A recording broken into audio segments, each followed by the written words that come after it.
नमस्कार, जय हिंद, जय भारत।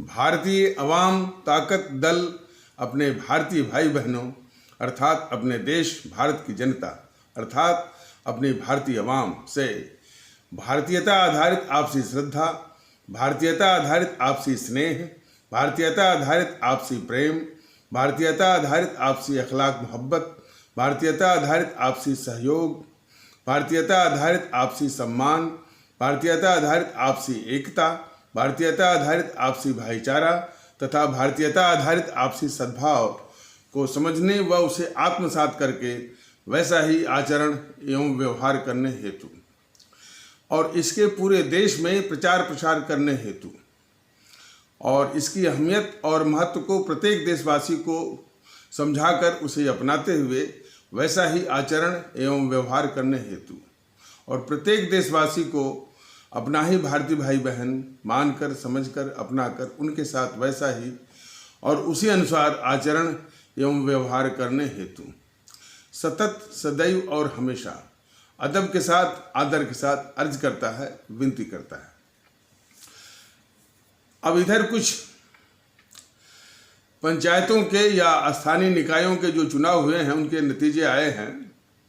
इसके पहले पंजाब में हुआ था तो इस जीएनपीसी के पक्ष में मत पड़े थे और तो उसको एक पंजाब जैसे प्रांत में और स्थानीय निकायों के चुनाव में जहाँ की अकाली और बीजेपी अलग अलग होकर के चुनाव लड़ी थी और इसमें सबसे अधिक जो है अकाली दल को नुकसान हुआ और आम आदमी पार्टी जो कि बहुत आशा लगाए बैठी थी उसको नुकसान हुआ और बीजेपी को भी थोड़ा बहुत नुकसान हुआ, लेकिन अपेक्षाकृत जो है इसके पक्ष में मत पड़े। लेकिन वो भी ये सही नहीं है। जीएनपीसी क्या है ये हमारे देश के प्रत्येक भारतीय भाई बहन अच्छी तरह जान लें और हमारे पंजाब में स्थित भारतीय भाई बहनों को भी समझना चाहिए कि इस जीएनपीसी को भारत की पावन धरती से उसको उखाड़ना है और उसको नष्ट में नाबूद करना है। तो कहीं से भी उसको समर्थन मिलना यह इस भारत देश के लिए कलंक है। इसे जो इस यथार्थ को हर एक भारतीय भाई बहन को, हर एक भारतीय आवाम को समझना जरूरी है, कहीं से भी उसको समर्थन मिलना।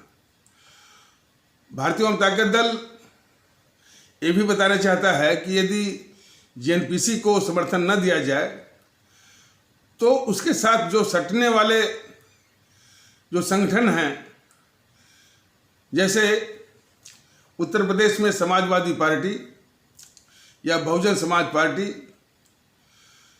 या पश्चिम बंगाल की टीएमसी, महाराष्ट्र में जो एनसीपी या शिवसेना या जो कुछ ये खालिस्तानी आतंकवादियों के साथ हमदर्दी रखने वाली अकाली दल और इसी प्रकार जो है जो टीडीपी और डीएमके, एआईएडीएमके इत्यादि को समर्थन देना भी जो है वो जीएनपीसी को समर्थन देने के ही बराबर है। और तो यदि कोई कहे कि यदि कोई कहता है कि हमने जीएनपीसी को तो समर्थन नहीं दिया, जिसे उत्तर प्रदेश के लोग कहें कि हमने जीएनपीसी को तो समर्थन नहीं दिया लेकिन हम जो है समाजवादी पार्टी को दे दिया या बहुजन समाज पार्टी को दे दिया, तो भी वो अंततोगत्वा जो है वो जीएनपीसी को ही मजबूत करता है। और जहाँ तक कि ये भारतीय जनता पार्टी का सवाल है, अब ये बिल्कुल स्पष्ट हो चला है कि ये भारतीय जनता पार्टी ये जीएनपीसी, गांधी नेहरू परिवार, चंडाल चौकड़ी, काकस और वाम दलों जैसे और उनका जो ये जो घोर देश विरोधी और भारत विरोधी एक ताकत है राजनीतिक दल के वेश में और अपने पूरे इकोसिस्टम के साथ, तो उसकी ये रक्षा कवच बनी हुई है। उसको ये हर वक्त जो है ये बचा रही है। एक प्रतीकात्मक, एक दिखावटी विरोध बस दिखता है, और कभी कभी इन देश विरोधी, भारत विरोधी ताकतों के साथ क्या लगाव होता है भारतीय जनता पार्टी का और श्री मोदी जी का, जो हमारे आदरणीय प्रधानमंत्री हैं, वो कभी कभी वो हृदय से निकल करके छलक उठता है इस रूप में कि वो कहते हैं कि जब तक मोदी है तब तक मजे लेने के लिए मौके लीजिए। तो ये जो भारत विरोधी ताकतें हैं, राजनीतिक दल के वेश में जीएनपीसी, गांधी नेहरू परिवार, चांडाल चौकड़ी और वाम दल इत्यादि, और इनके विषय में भारतीय जनता ताकत दल ने कई एपिसोड में विस्तार से बताया हुआ है, और आगे भी बताएगा और बताता ही रहेगा जब तक कि हमारे सभी भारतीय भाई बहन इनके खिलाफ जो है जागरूक न हो जाएं। तो अब इनका रक्षक कवच बनी हुई है भारतीय जनता पार्टी। तो भारतीय जनता पार्टी को यदि जीएनपीसी को वोट न मिलकर के भारतीय जनता पार्टी को वोट मिलता है तो वह भी किसी काम का नहीं है, वह भी व्यर्थ है। अब तो लगभग यह एक सारांश हो चला है कि इन देश विरोधी ताकतों को जीएनपीसी, गांधी नेहरू परिवार, चांडाल चौकड़ी, काकस और वाम दल और उसके इकोसिस्टम को भारत की पावन धरती से समाप्त करने के लिए बीजेपी को समाप्त करना एक पूर्व शर्त बन गया है, और उसको समाप्त करना ही होगा। तो गुजरात इत्यादि जगहों पर पंचायत और स्थानीय निकायों के चुनाव में जो ये बीजेपी को जो समर्थन मिला है, हालांकि लोग कुछ उसकी गणित बता रहे थे कि जितने प्रतिशत आम आदमी पार्टी को मिला, जितना वो असदुद्दीन ओवैसी वाली जो AIMIM और जीएनपीसी को मत प्रतिशत मिले हैं, वो इन तीनों के मत प्रतिशत जोड़ दिए जाएं तो बीजेपी को मिले मत प्रतिशत से ज़्यादा हो जाते हैं। तो इस गणित में न पढ़ करके देश हित में और भारतवर्ष के हित में यह परम आवश्यक है कि जीएनपीसी को जो समर्थन घटा है, और वो समर्थन यदि फिर वो भारतीय जनता पार्टी को मिल जाता है या असदुद्दीन ओवैसी को मिल जाता है या आम आदमी पार्टी को मिल जाता है, वो उतना ही व्यर्थ है और किसी मतलब का नहीं है।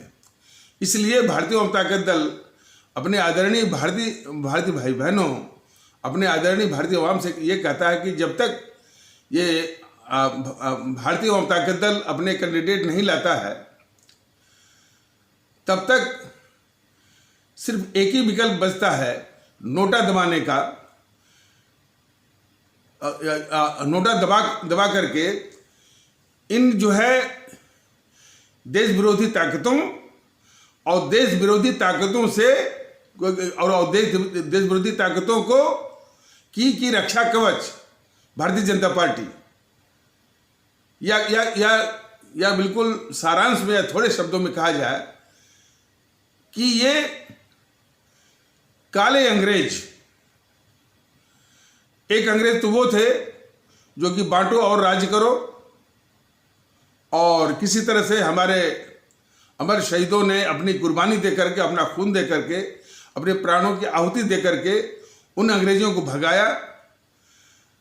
और शायद जो हमारे शहीद आजम भगत सिंह ने जो किताब लिखी थी, वाई आई एम एथिस्ट, यानी मैं नास्तिक क्यों बन गया, और उनका इशारा इसी में था कि हम किसी तरह संघर्ष करके ये सफ़ेद अंग्रेजों को तो भगा देंगे, लेकिन जब तक हम इन काले अंग्रेजों का भी इंतजाम नहीं करेंगे, इनको भी ठिकाने नहीं लगाएंगे, तब तक इस देश को वास्तविक आज़ादी नहीं मिलेगी।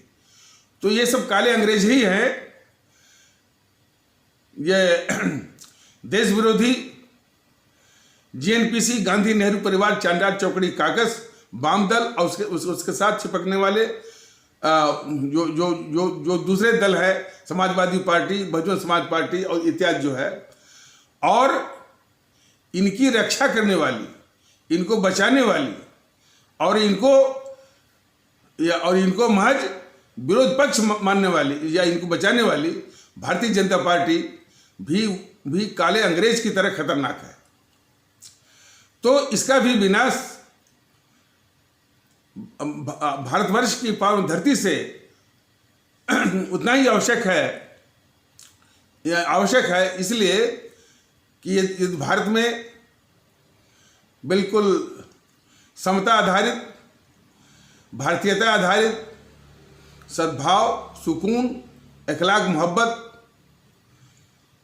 और भाईचारा यदि स्थापित करना है तो ये सभी काले अंग्रेज से इस देश को और अपने भारतीय भाई बहनों को निजात दिलानी जो है परम आवश्यक है। इसलिए जो लोग सोचते हैं कि जैसे गुजरात वगैरह में कि यदि उन्होंने जीएनपीसी को समर्थन न देकर के बीजेपी को समर्थन दिया है, वो समर्थन व्यर्थ है। इसलिए भारतीय वाम ताकत दल कहता है कि भारतीय वाम ताकत दल संसाधन जुटा रहा है। संसाधन भी एक बहुत ही महत्वपूर्ण एक पहलू है, और कैंडिडेट की भी व्यवस्था वो करने के प्रयास में है। तो उम्मीदवार संसाधन जब तक ला रहा है तब तक जो है नोटा एक ऐसा विकल्प है, और नोटा जो है 10%, 5% से कम नहीं चलेगा। वो नोटा का प्रतिशत कम से कम 60-70% होना चाहिए, तब जाकर के इन काले अंग्रेजों से निजात पाने का रास्ता वहीं से खुलेगा। भारतीय वाम ताकत दल यहाँ तक कहता है कि यदि भारतीय वाम ताकत दल का भी कैंडिडेट उसकी पृष्ठभूमि यदि आपराधिक, यदि अपने आदरणीय भारतीय भाई बहनों को यदि वो आपराधिक दिखती है और उसमें ये गुण नहीं दिखता है कि वह अपने मुल्क से मोहब्बत करता है, अपनी आवाम से मोहब्बत करता है, वो भी बराबरी के आधार पर, और अपनी जनता के प्रति संवेदनशील नहीं है, तो उसको भी समर्थन मत दीजिए। चाहे वो भारतीय अवाम ताकत दल का ही, चाहे वो भारतीय अवाम ताकत दल का ही उम्मीदवार क्यों न हो। तो जैसा कि पहले भी बताया गया है, भारतीय अवाम ताकत दल तो सर्वप्रथम तो इस प्रयास में है कि इस मुल्क को और हमारे देशवासियों को इन काले अंग्रेजों से मुक्ति दिलानी है। और भारतीय अवाम ताकत दल का भी कोई उम्मीदवार यदि उन पैमानों पर, उन क्राइटेरिया पर, उन मानदंडों पर सही नहीं है, तो उसको भी समर्थन मत दीजिए। ये भारतीय अवाम ताकत दल भी कहता है। आ जाइए कुछ जो छिटपुट समाचार है, जो वो देश का घोर गद्दार है वो राहुल गांधी, उसके चरित्र के विषय में। वो पुडुचेरी या पांडिचेरी जिसे कहते हैं वहाँ गया था। वहाँ हमारे जो है जो व्यवसाय के हिसाब से हमारे वो मछली पालन करने वाले भारतीय भाई बहन थे, लेकिन उसको पता ही नहीं कि ये जो मजमा जो है वो मछली पालन करने वाला हमारा भारतीय भाई बहन है। वहाँ भी उनको किसान समझ करके ही जो है वो किसान की बात वो बोलने लगा। फिर केरल में जाकर के वो जो है वो ट्रैक्टर वो चला रहा है। और उस देखिए ये बीजेपी के जितने यूट्यूबर्स हैं और जितने भी वो प्रचारक हैं, मैंने यूट्यूब पर, वो उसको बस यहीं तक बोलते हैं कि वो झूठ बोलते हैं, भ्रम फैलाते हैं या नासमझ हैं, यहीं तक। लेकिन भारतीय जनता ताकत दल ने इस संबंध में बराबर स्पष्ट रूप से कहा है कि ऐसा कहना, ऐसा दिखाना यह देश के साथ छल है। वो वास्तव में गद्दार है इस देश का। उसको जो है यहीं तक कि वो झूठ बोलता है और ये करता है, ये कहना ही जो है देश के साथ बहुत बड़ा अन्याय है। तो उसको जानना चाहिए, उस गद्दार राहुल और उसकी पार्टी को, कि उसके ही जो है मुख्यमंत्री राजस्थान के वो कृषि कानून का ही हवाला देकर के उसकी तारीफ कर रहे थे। पंजाब के जो है वो जो मुख्यमंत्री जो है कैप्टन अमरिंदर सिंह जो है, वह भी जो है एन के प्रकार इसी जो है कृषि कानूनों का हवाला देकर इसके पहले वो इस व्यवस्था की जो है वो तारीफ कर रहे थे। तो खैर, इसके विषय में तो जब वो आंदोलन वो खड़ा हुआ था तो भारतीय जनता ताकत दल ने बराबर कहा था कि ये आंदोलन नहीं है, बल्कि ये देश विरोधी ताकतें, खास करके अंतर्राष्ट्रीय भारत विरोधी साम्राज्यवादी ताकतों और जो खालिस्तानी आतंकवादी जो तंत्र है भारत विरोधी, वो शामिल है। और चीन, यानी उस आंदोलन में चीन का भी समर्थन है, चीन से भी फंडिंग पैसे वो आ रहे थे। तो इस प्रकार से वो भारत विरोधी वो था ही वो। और लेकिन उसको पुख्ता करने वाले, उसको हवा देने वाले और उस साजिश को अंजाम देने वाले यही भारत विरोधी जो ताकतें हैं राजनीतिक दल के वेश में, ये जीएनपीसी, गांधी नेहरू परिवार चांडाल चौकड़ी, काकस और ये वाम दल। देखिए, ये बहुत ही दुख का विषय है कि भारतीय अवाम ताकत दल को या किसी दल को ये बताना पड़ रहा है कि ये देश विरोधी है। वो ये बताना ही जो है इस बात का द्योतक है कि हमारे देश में राष्ट्रभक्ति की भावना का कितना अभाव है। लोगों को समझ में, अब तक ये समझने में ही माना ये अभी पीछे हैं कि समझ नहीं पा रहे हैं कि ये देश विरोधी है कि नहीं है। और यदि देश विरोधी किसी ने कह भी दिया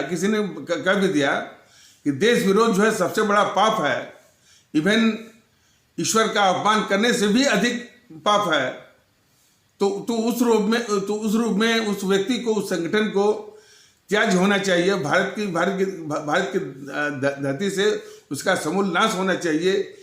ये भावना नहीं है। और इसी भावना के अभाव में ही अभी भी जीएनपीसी को चाहे पंजाब में समर्थन मिलता हो, चाहे राजस्थान में समर्थन मिलता हो, चाहे केरल में समर्थन मिलता हो। यही इस देश का दुर्भाग्य है और कलंक है। लेकिन भारतीय जनता ताकत दल इन इस तरह की सारी समस्याओं से अवगत है। इसीलिए दुर्भाग्य ही सही, लेकिन वो जगाने का प्रयास कर रहा है कि कम से कम ये दुर्भाग्य हमारे देश से वो जाना चाहिए। और एक और भी घटना हुई। दिल्ली की पटियाला हाउस कोर्ट ने दिशा को जमानत देते हुए यह फैसला दिया कि दिशा ने जो टूल किट के विषय में जो व्हाट्सएप बनाया, जो चैट किया, जो अंतर्राष्ट्रीय संगठन जो है पीजेएफ या एसएफजे से संपर्क किया, इसमें कुछ भी गलत नहीं है। अब इसी को लेकर के देश विरोधी ताकतों की कितनी ताकत मिल जाएगी, कितना वो चौड़े हो जाएंगे, शायद पटियाला कोर्ट को मालूम नहीं है। देखिए, कोर्ट के ऊपर भारतीय वाम ताकत दल की टिप्पणी नहीं है, लेकिन फैसले से उस फैसले से क्या दूरगामी उसके अंजाम हो सकते हैं, यह बताने का हर एक नागरिक को अधिकार है और मुझे भी अधिकार है।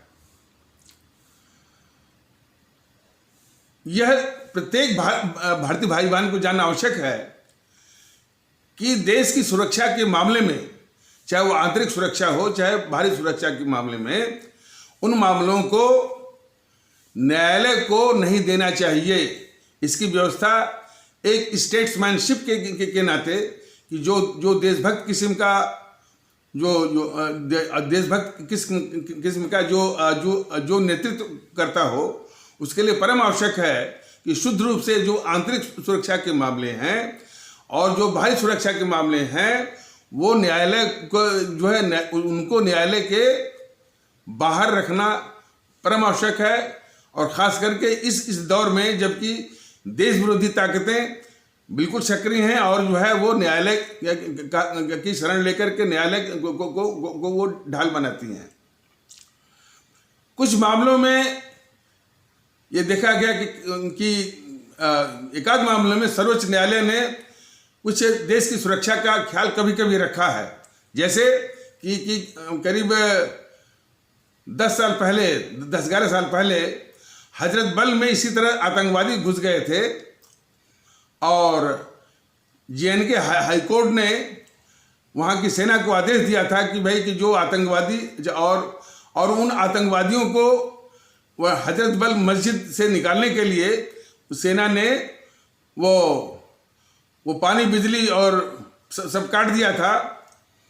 तो आतंकवादियों के जो हमदर्द जम्मू कश्मीर में वो JNK हाईकोर्ट से आदेश ले आए सेना के खिलाफ कि आप जो है मानवता के आधार पर उन आतंकवादियों का पानी बिजली आप नहीं काट सकते। अब वहाँ सवाल खड़ा हो गया था कि देश की सुरक्षा को देखना है, देश की सुरक्षा के हितों को देखना है कि मानवतावादी दृष्टिकोण को अपनाना है। तो इस विषय में सर्वोच्च न्यायालय ने एक बुद्धिमत्ता का परिचय दिया था, लेकिन ऐसे मामले बहुत कम होते हैं। न्यायालय जो है वह उसका कुछ अंधापन होता है, बस वो कानून देखता है। और जब कानून देखने में देश की सुरक्षा के प्रति उचित संवेदना का अभाव होना स्वाभाविक है। इसलिए यह राजनीति का काम है, स्टेट्समैन का काम है जो कि देशभक्ति के जज्बे से कैसे यानी इन मामलों को न्यायालय से बाहर रखा जाए, इसके प्रति जो है सोचना होगा। भारतीय वाम ताकत दल तो बिल्कुल स्पष्ट है। भारतीय वाम ताकत दल ये मोदी जी ये मोदी जो हमारे प्रधानमंत्री हैं उनको याद दिलाना चाहता है कि उन्होंने यही भूल की थी जब उसने कन्हैया कुमार जो गद्दार था, जब ये नारा लगवाया JNU के प्रांगण से सरेआम कि भारत तेरे टुकड़े होंगे इंशाअल्लाह इंशाअल्लाह, इस मामले को मोदी जी और मोदी जी की सरकार ने उसको अदालती प्रक्रिया में डाल करके ऐसे मामले का उन्होंने कीमा बना दिया।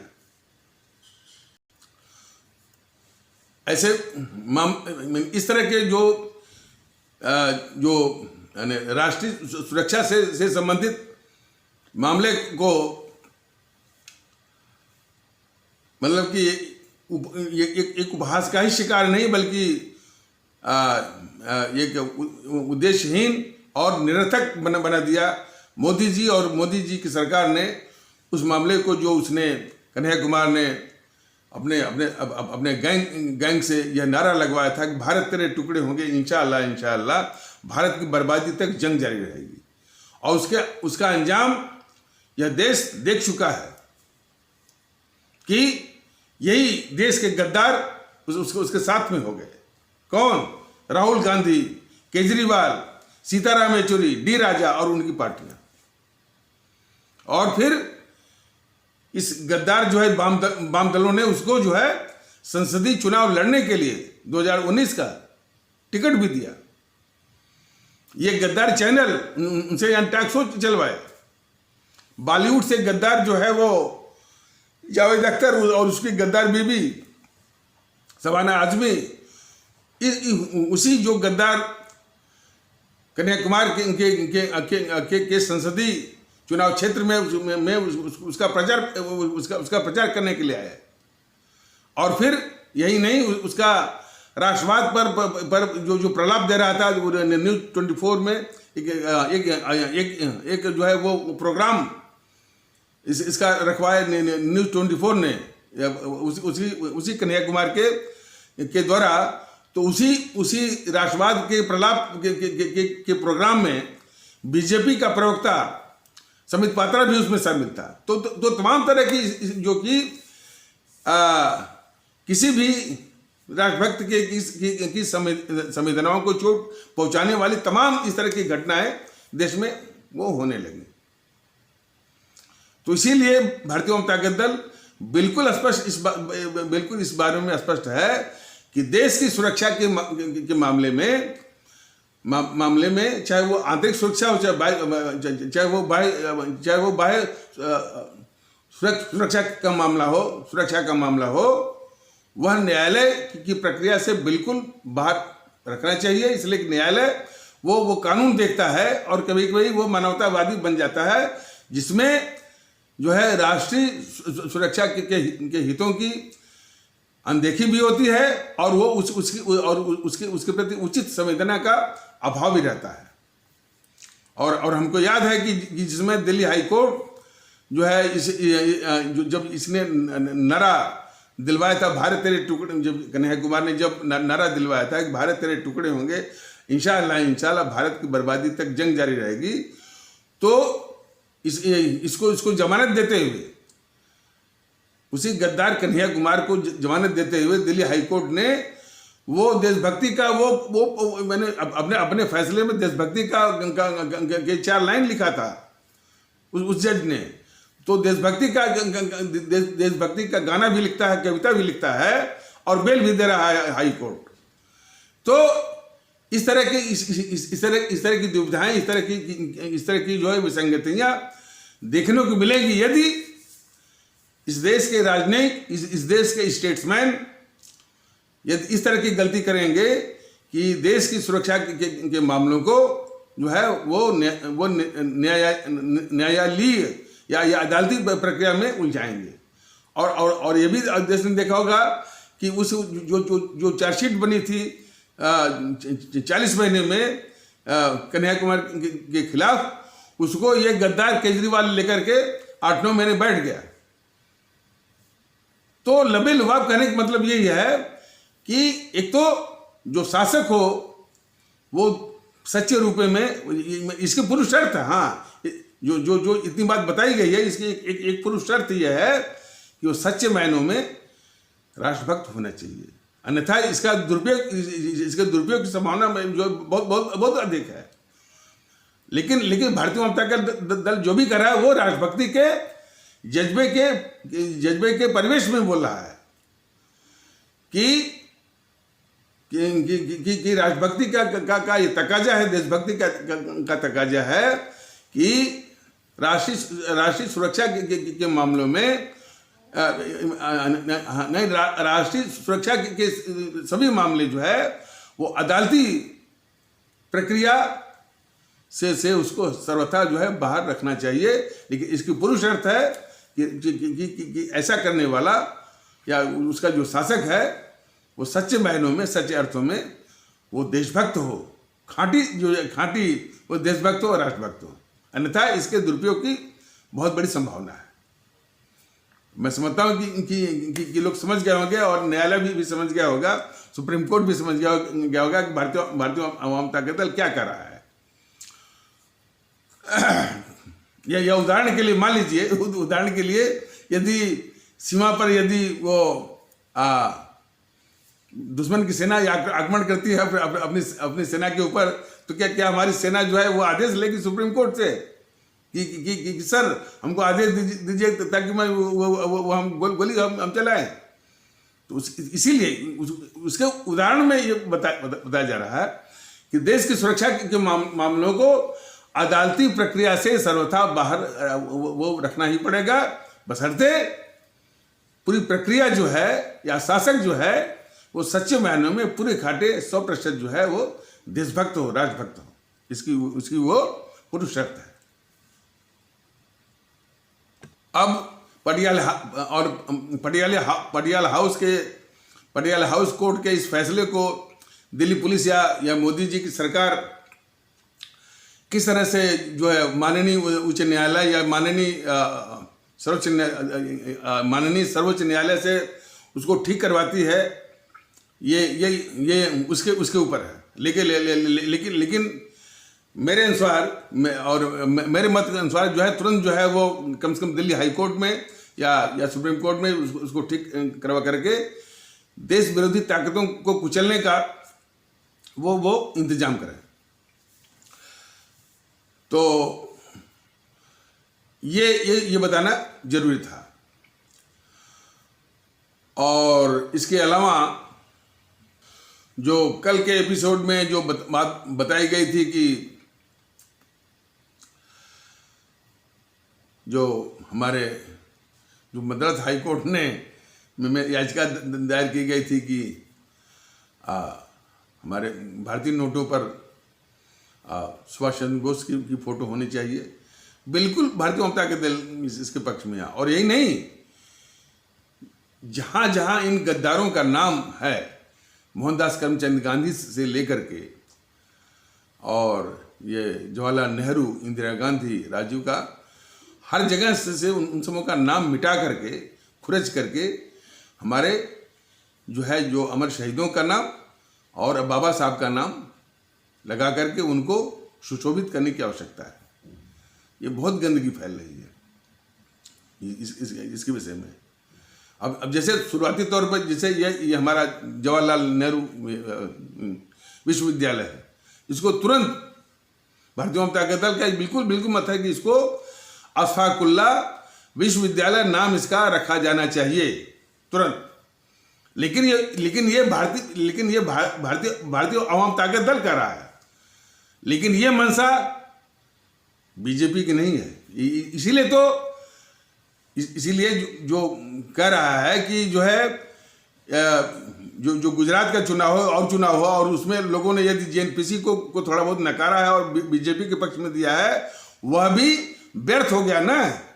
इसलिए बीजेपी इसी जेएनपीसी की रक्षा कवच है, बचाने वाली है। और इस प्रकार जो है देश विरोधी ताकतों को बचाते हुए ये बीजेपी और मोदी जी देश के साथ गद्दारी कर रहे हैं। इसलिए उसकी भी समाप्ति जो है उतनी ही जो है देश में सुकून के लिए, देश में सद्भाव और एकता और भाईचारा के लिए उतना ही जरूरी है बीजेपी की समाप्ति। और लेकिन इनकी मंशा देखिए बीजेपी वालों की। अब जैसे 2 साल पहले जब वो अरुण जेटली जो वित्त मंत्री थे भारत सरकार के, उनकी जब मृत्यु हुई थी, तो इनकी नज़र बीजेपी वालों की सबसे पहले नज़र कहाँ पड़ी? फिरोज शाह कोटला, जो कि वो फिरोज शाह लिखा हुआ था, मुस्लिम नाम लिखा था। तो उसी का नाम बदलने के लिए या बदल करके वो अरुण जेटली नाम रखने के लिए इन सबों के नज़र में आया। लेकिन उसी के बगल में जवाहरलाल नेहरू स्टेडियम था, उसका नाम बदलने की इन सबों में मंशा नहीं दिखी बीजेपी वालों। तो बीजेपी वाले जो वो सबसे बड़े गद्दार हैं कि यही तो गद्दारी है उनकी। और जरा ये भी बता दें कि यह अपने पदाधिकारियों के पास जो बीजेपी के कुछ सिखाए पढ़ाए छोटे भैया आते हैं, तो जानते हैं ना, कभी विरोध करते हैं, कभी धमकाते हैं, कभी ये सब करते हैं। और कल परसों कह रहे थे कि देखिए जो है जो जो जो जो यूट्यूब वाले सर है वो इतना इतना हम लोगों के खिलाफ प्रचार करते हैं, उसका क्या हुआ? हमको जो है समर्थन मिल रहा है गुजरात से, यह है वो है। देखिए इस तरह का जो अहंकार है ना, पहले भी जीएनपीसी का देखा गया था। जीएनपीसी कुछ भी करे, यह जो है उसने एक चुनाव जीतने का एक उसने स्ट्रेटजी, एक तिगड़ी वो बनाई हुई थी। और ये कहने में जरा भी गुरेज नहीं, जरा भी संकोच नहीं है कि उस समय उसने क्या है कि शेड्यूल कास्ट, मुस्लिम और ब्राह्मण और कुछ ठाकुर मिला करके एक कुनबा बनाया हुआ था। और फिर और बाकी जो है चुनाव को रिग करना, गड़बड़ी करके, बाहुबल और धनबल के आधार पर बस सत्ता उसको, चाहे वो मैंने अब क्या क्या नहीं किया इसने, तब भी उसको वोट मिलता रहा, तभी वो सत्तासीन होती रही। और वो भी इसी तरह का तर्क देती थी कि आपके कहने से क्या होता है, हमको जो है वो हमको जनता समर्थन क्यों देती है। आज वैसा ही तर्क जो है ये बीजेपी के लोग देते हैं कि आपके कहने से क्या होता है, हमको वो समर्थन तो मिलता है। समर्थन कैसे मिलता है, कैसे यानी वो बटोरा जा रहा है, इस तरह का पाप, इस तरह की छल कपट जो है जेएनपीसी कर चुकी है। और कुछ वैसा ही लाइन जो है ये बीजेपी भी कर रही है। तो समर्थन किस तरह से वो वोट बटोर रहे हैं, वह इस बात का द्योतक नहीं है। यदि चुनाव बिल्कुल स्वस्थ रूप में हो और राष्ट्रीय मुद्दों पर हो, राष्ट्रीय हितों की बातों पर हो, तो ये सारे जो है वो माने शक्तियां जो है वो परास्त हों। बीजेपी भी परास्त होगी। लेकिन बीजेपी तो जिस प्रकार जो है जीएनपीसी जो है वो हमारे इस्लाम आस्था वाले भारतीय भाई बहनों को डरवाती रही कि भाई यदि हमको वोट नहीं करोगे तो ये जो है बीजेपी वाले, आरएसएस वाले आपको वो हिंदू राष्ट्र बना देंगे, आपका इस्लाम जो है वो खतरे में पड़ जाएगा, या आपको पाकिस्तान भगा देंगे। डरवा करके वो इस्लाम आस्था वालों से वोट छीनती रही, लेती रही जीएनपीसी। आज कुछ वैसा ही डर बीजेपी वाले हिंदू सनातन से को डरवा रहे हैं कि यदि बहुत जमाने के बाद, बहुत दिन के बाद एक हिंदूवादी वो नेता मिला है मोदी जी, यदि इनको वोट नहीं करेंगे तो गजवाए हिंद आ जाएगा, दारुल इस्लाम आ जाएगा, इस्लामिक स्टेट बन जाएगा। अब उस तरह का डरवाने का काम उसी प्रकार हिंदू सनातन को डरवा करके बीजेपी वाले हमारे जो हिंदू सनातन जिनकी आबादी इस इस्लाम आस्था वाले से ज्यादा है, मुझे वोट वो ले रहे। तो इसीलिए भारतीय जनता दल कह रहा है कि यदि स्वस्थ रूप में राष्ट्रीय मुद्दों पर और राष्ट्रीय हित को ध्यान में रखते हुए ऐसे मुद्दों पर यदि माने वोटिंग हो और इस तरह से इलेक्शन हो, चुनाव हो, ये सब की सब जो है वो काले अंग्रेज जो है उनको शिकस्त मिल जाए, वो परास्त हो जाए। तो इसी प्रयास में ये भारतीय जनता का दल लगा है। और कहने में जरा भी वो गुरेज नहीं है कि बीजेपी मुखौटे से भले कराए, लेकिन एंटी मुस्लिम सेंटिमेंट जो उसका है। अब जैसे योगी जी जो है वो नाम बदल तो दिए, वो माने इलाहाबाद का नाम रख दिए वो प्रयागराज, लेकिन बगल में ही है मोतीलाल नेहरू इंजीनियरिंग कॉलेज, वहां पर मोतीलाल का नाम वो बदलने की उनकी मंशा नहीं दिखी। भारतीय जनता दल ये कह रहा है कि ये जो पूरा जेएनपीसी के खानदान ये जो है वो बहुत ज्यादा वो जो है देश विरोधी है। लेकिन वो देश विरोधी ये बीजेपी वाले की जो मानसिकता है या योगी जी की जो मानसिकता है कि ये जीएनपीसी के लोग, गांधी नेहरू परिवार चन्ना चौकड़ी के लोग ये देश विरोधी नहीं, देश गद्दार नहीं है। मुसलमान जो है वो देश विरोधी गद्दार हैं, वो आक्रांत हैं, क्या क्या है। ये सोच जो है घातक भी है, और इसी सोच के कारण जो है ये जो वास्तव में जो जो जो देश विरोधी ताकतें हैं, जीएनपीसी जैसे, वाम दल जैसे, उनको ताकत मिलती है। यही चीज है। दिल्ली में देखिए तमाम जो है, जो औरंगजेब रोड को बदल करके क्या नाम रख दिया, ये मानसिकता जो है बहुत ही खराब है। इसका विश्लेषण भी जो है वो भारतीय अमता के दल ने दिया है कि भाई वो औरंगजेब से वो घृणा करना, और जो है अकबर से घृणा करना, मुगल जो सल्तनत है या मुगल डायनेस्टी है, या जो मुगल जो है वंशावली है, उससे घृणा करना जो है, बिल्कुल ये जो भारतीय समाज को चाहिए उस आवश्यकता के बिल्कुल विरुद्ध है उसके।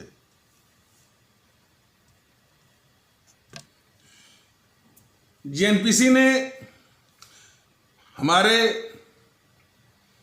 इस्लाम आस्था वाले भारतीय भाई बहनों का और अब हमारे सिख आस्था वाले भारतीय भाई बहनों का झूठ और अफवाह के द्वारा बहुत ही शोषण किया है। एक तो बताया गया कि इसको डरवा करके, और उसी प्रकार अब वो डरवाना चालू किए हैं हमारे सिख आस्था वाले भारतीय भाई बहनों को।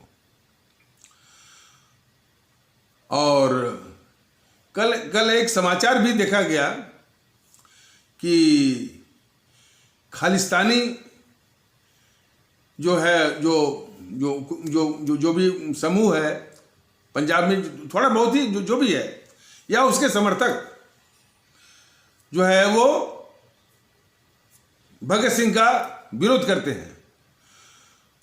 भगत सिंह का विरोध करना उनका लाजमी है। भगत सिंह जो है, ये जो पांथिक जो झमेला है कि ये जो सिख धर्म है, हिंदू धर्म है, इस्लाम धर्म है, ईसाई धर्म है, इस पचड़े से वो दूर रहे हमेशा भगत सिंह, और वही दूर नहीं रहे। जितने भी अमर शहीद रहे, जितने भी अमर शहीद का नाम भारतीय जनता दल बताता है, सुभाष चंद्र बोस से लेकर के, चंद्रशेखर आजाद से लेकर के, अशफाकुल्ला से लेकर खुदीराम बोस से लेकर के, वो सभी लोग जो है ये पांथिक जो पचड़ा है कि हिंदू सनातन, इस्लाम, सिखिज्म, ईसाई इत्यादि से उसे दूर रखकर उसे ऊपर उठ करके मुल्क के विषय में सोचा। कोई न्यूज चैनल वाला कह रहा है कि भाई ये लोग जो कुछ ऐसे तबके हैं कि जो कि अब अपने उसको धर्म कहता है, हालांकि भारतीय जनता दल उसको धर्म न कहने के लिए भी काफी वो समझाया हुआ है। धर्म नहीं बल्कि पंथ है। तो वो कह रहा था कि काफी लोग जो है धर्म को देश से वो ऊपर रखते हैं बराबर। ये बहुत बड़ी बीमारी है। जब राम मंदिर बाबरी मस्जिद का विवाद चल रहा था कोर्ट में, ये जो संस्था पार्टी है साधुओं वाला क्या कर रही थी, मामला जो है न्यायालय में विचाराधीन है। वो बोले थी धर्म संसद बैठेगी, हम तय करेंगे यानी कि मंदिर कब से बनेगा। ये क्या है? तो इस तरह की हैंकड़ी ही दिखाता है कि उनके लिए मंदिर हुआ या उनके साथ धर्म हुआ वह देश से ऊपर है।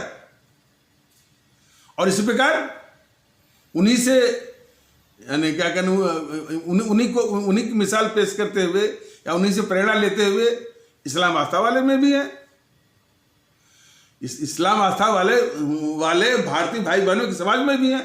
कहते हैं कि मेरा कुरान ऊपर है, हम कुरान को मानेंगे।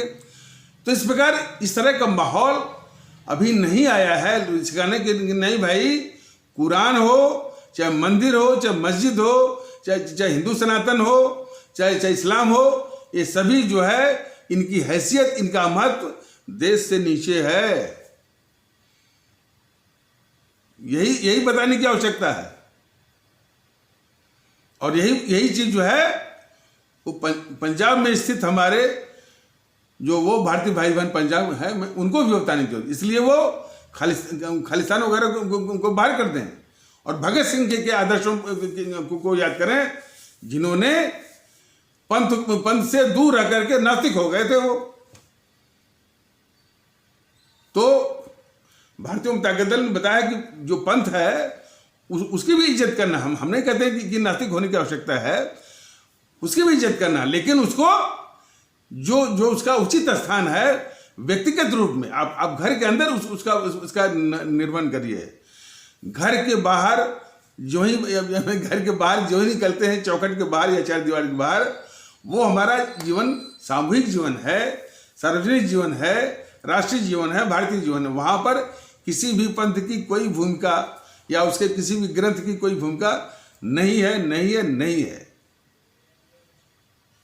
यही बताना चाहता है। लेकिन इसके विपरीत योगी महोदय को देखिए, तो कांवड़िया जाएगी तो मुख्यमंत्री की हैसियत से वो जो है वो जो है फूल बरसाएंगे। इसके पहले ये जो जेएनपीसी वाले वो हज के लिए तमाम ये कंसेशन, छूट और सब्सिडी, ये क्या है? तो सब के सब यही है, धार्मिक या पांथिक भावनाओं का शोषण करके यानी वोट बटोरना। ये बहुत बड़ा अपराध रहा है और ये अपराध दोनों कर रहे हैं, जेएनपीसी भी कर रही है और ये बीजेपी वाले भी करते हैं, पांथिक भावना का शोषण। और भारतीय जनता दल कहता है कि ये दोनों की क्रियाएं जो है यानी मतलब कि देशभक्ति के लिहाज से और राष्ट्रहित के लिहाज से ये दोनों घातक हैं, पांथिक भावनाओं का दोहन या शोषण। इसीलिए तो जो है तमाम इफ्तार पार्टी, फलाने पार्टी, ढकाने, जो ये सब जो है वो कचरापंथी है। भारतीय जनता दल जो बताने की कोशिश कर रहा है कि हम सभी को जितने भी हमारी धरोहर है, ऐतिहासिक धरोहर है या हमारी जो स्मारक वाली धरोहर है, सबको समान रूप से सम्मान किया जाना चाहिए। मुगल बाहर से आए तो फिर वो मैंने लूट पाट करके वो वापस मंगोलिया नहीं गए, इसलिए मुगलों की तुलना अंग्रेजों से करना ये निहायत गलत है। अंग्रेज आए लूटपाट करके फिर चले गए इंग्लैंड, तो वो लुटेरे हैं। मुगल जो है, मुगल लुटेरे नहीं है। और इनके खिलाफ जो जो है वो घृणा ये फैलाते हैं कि इन्होंने मंदिर तोड़ा। ये कई बार शायद भारतीय जनता दल ने बताया हुआ है। मंदिर सिर्फ तोड़ने के नाम पर जो है वो घृणा इनका। तो मंदिर तोड़ने के नाम पर तो जो है ये मोदी जी मुख्यमंत्री थे वहां पर गुजरात में, तो अतिक्रमण हटाने के लिए मोदी जी ने अहमदाबाद में 100 से अधिक मंदिर तोड़वाए। भारतीय जनता दल उसका समर्थन भी करता है कि जनहित में यदि मंदिर तोड़ा जाए, मस्जिद तोड़ा जाए या गिरजाघर तोड़ा जाए, कोई बात नहीं है, जनहित का काम वो होना चाहिए। और उसी प्रकार जो औरंगजेब के ज़माने में जब उसका कोई अध्ययन करे और वो अध्ययन जो है विश्लेषणात्मक, वो एनालिटिकल इसको अध्ययन करे, तो कुछ मंदिर भी टूटे हैं और मस्जिदें भी टूटी हैं। तो मोदी जी ने जो है अहमदाबाद में अतिक्रमण वो हटाने के लिए, जनता की सहूलियत के लिए, जनता की खिदमत के लिए उन्होंने वो मंदिर वो तोड़वाए। अरे भाई, बनारस में भी जो है वो सुंदरीकरण के लिए और मंदिरों को बेहतर बनाने के लिए मंदिर टूट रहे हैं कि नहीं टूट रहे हैं। वहां पर जो विंध्याचल, वहां पर भी मंदिर टूट रहे हैं। तो मंदिर हो जाए और यदि जनहित की बात है तो प्राथमिकता जो है जनहित की है। ये सभी को जानना चाहिए। अब इस आधार पर जो है सब बातों को पीछे रख करके किसी से वो घृणा करना भी गलत है। अब जो अंग्रेजों ने इस देश को लूटा, डिवाइड एंड रूल, मैंने कि इस देश में एक भेद विभेद जो है वो पैदा करके वो शासन किया। उनकी तुलना जो है वो मुगलों से करना कि मुगल उनसे अधिक खतरनाक है और अधिक जो है वो देश के दुश्मन है, इस तरह की भावना का प्रचार वो हमारे देश के जो है हमारे मुल्क के जो सामाजिक ताना बाना को कमजोर करने वाला है और देश विरोधी ताकतों को ताकत देने वाला है। ये सबको समझना चाहिए। इसलिए भारतीय ताकत दल फिर से सबको समझा रहा है, बता रहा है कि बराबर रूप से हमारे लिए जो है वो जितने भी ऐतिहासिक हस्तियां हैं और ऐतिहासिक महापुरुष हैं और उनकी जो वंशावली है, चाहे मौर्य वंश हो, चाहे गुप्त काल हो, दक्षिण भारत की तमाम जो है वो वंशावलियां हैं, पूर्व भारत की तमाम जो वंशावलियां हैं और जो है हमारे जो है पूर्वोत्तर भारत की वंशावली है और उत्तर भारत की वंशावली है, चंदेल वंश है, चौहान वंश है, तमाम वंश है। तो सभी आदरणीय है, सभी सम्माननीय, सभी जो है गौरवपूर्ण है और सब पर जो है स्वाभिमान और गौरवान्वित होने की आवश्यकता है। उसमें अपवाद करने की जरूरत नहीं कि ये मुगल काल वगैरह है। ये इस तरह की सोच ही जो है वह देश विरोधी है और यही जो है इन देश विरोधी ताकतों को ताकत देती है। इस बात को हमेशा करिए। अगले एपिसोड में जो है इस आरक्षण विभीषिका से क्या नुकसान है इसको विस्तार से बताया जाएगा। उसे बताने की इच्छा तो इसी में थी, लेकिन कुछ और विषय आ गए थे, कोई बात नहीं है। तो इन्हीं आवश्यक शब्दों के साथ इस आवश्यक पर चर्चा को यहीं पर विराम दिया जाता है। तब तक के लिए नमस्कार, जय हिंद, जय भारत।